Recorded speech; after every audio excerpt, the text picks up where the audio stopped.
Hey guys, today I want to show you how to generate your models for 3D printing in a few minutes. You can do this method even if you're not a 3D artist, but it's required you to be a 3D artist in order to clean up the generated model for 3D printing. The tools that we are going to use are ChatGPT for generating a picture, an image. You can use any other image generation. You can use your ComfyUI to generate an image. Just make sure to have a solid background, and the simpler you generate your image, it's easier to clean up later for 3D printing. Of course, you can have a complex image and generate 3D model, but you need to spend much more time cleaning up the model. Then we're going to use Yvo3D in order to generate a 3D model from our image. You can use the Yvo3D for free, but if you buy a subscription from Yvo3D, you can generate much better resolution model with more polygons. Then we are going to use Blender and an add-on in order to remesh and clean up the model for 3D printing. Okay, let's start. I've generated my image in ChatGPT. As I said, you can use any other AI. Then let's go to Yvo3D and log in to our account. Click on 3D AI workspace.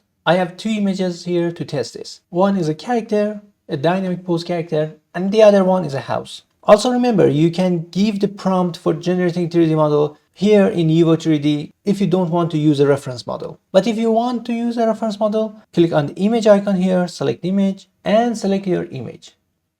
This is my image of the house. Here I select the maximum poly count, 200. If you want to select more than 50k polys, you need to use real 4K resolution. But the real 4K is a subscription based. I think you can go until fast 4K and 50k poly count. But I'm gonna use 200 and real 4K. We want to see the maximum power of Yvo3D in order to generate a 3D model. Let's click on the generate. Okay, the job is on the queue. To save the time, I'm adding the other image in the queue, real 4K, and this is the character, generate. Let's wait to see what the result we're gonna get. Okay, the first model is generated. Let's check it out. It's a cute little house. You don't need the textures for 3D printing, but it gives you an idea if you want to paint your 3D model later. Okay, let's download this model. Okay, next we need the QRemeshify add-on for the Blender. It's a free add-on. I've put the link to the GitHub in the description below. Go there, you will be in this page. Click on the release on the right side, and in the assets, click on the QRemeshify Windows or Mac or Linux, whatever your operating system is. Then don't unzip the file, the zipped file that you've downloaded. As you can see, they are zip.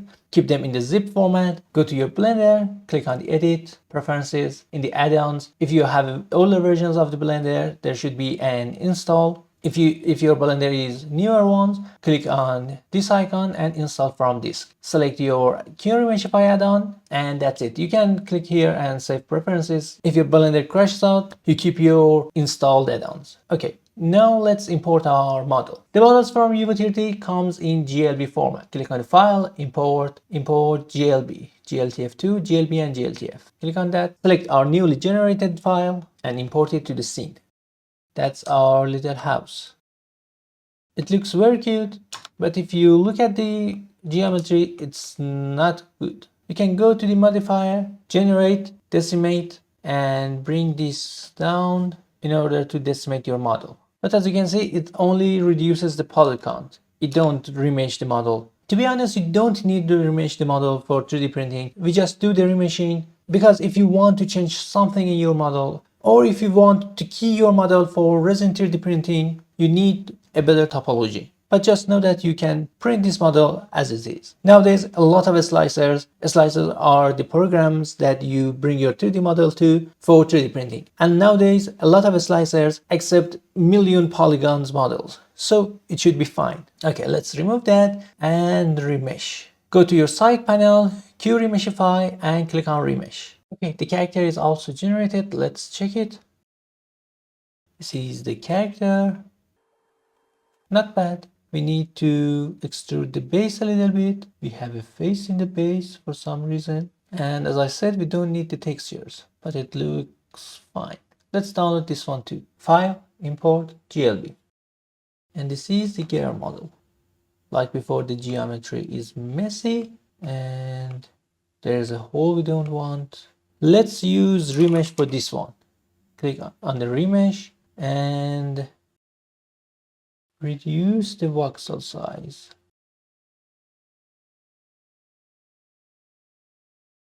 Okay, now apply the remesh modifier. The good thing is it's a little bit cleaner and it will connect separated vertices. You can go to the sculpting if you want to sculpt something on the model. If we are going to draw a mouth or fix the eye socket, things like that, or even fix this part. You can use the inflate these parts like this, and we should remesh again, maybe with more resolution. By the way, I'm pressing R and moving my mouse to the left and right in order to add more resolution. As you can see, the squares are smaller, and pressing Ctrl R will remesh our model in the sculpting mode. Nice. We fixed that part. We can fix the handle of the sword. As I said, it's a great base in order to start sculpting from. We need to sculpt the hand for the best result, this hand and this hand, and we need to extrude the base too. We can just move it down a little bit and scale it. We can also add a few edge loops here. Let's go back to the sculpting to smooth things. Or we could have just used the smooth modifiers with a little bit of subdivision. But generally I prefer to sculpt the base myself and just generate the character from 3D generating models. Then after doing everything, you can go to the file, export, and export as an STL in order to import to your slicer. You can also key this model for 3D resin printing. I prefer doing it in ZBrush because that's the program that I've used for many years and I'm much more comfortable than Blender. But you can do everything in Blender too. But we are not going to cover the keying for the 3D printing or using the slicer. Those are deep topics that requires a lot of time. Let's import the other model. Move it to the other side. Okay, as you can see, we have two cute 3D printing models. You can use this one as a miniature. If you want to print it as something bigger and a statue, you need to spend time in order to perfect everything, every detail on this model. Even this model, if you want to print it big, you need to spend time. But these are perfect bases in order to start creating something for your 3D print. Okay, cool. That's it for this video. If you liked the video, please hit a like and subscribe to the channel, and let me know if you want to see more traditional 3D model creations, because I see the views on these AI topics is much better, so I create more AI things. But if you like more traditional 3D modeling or creating anything in a traditional 3D way, just let me know in the comment section below. I will create more videos like that. Until then, have a great time. Bye bye.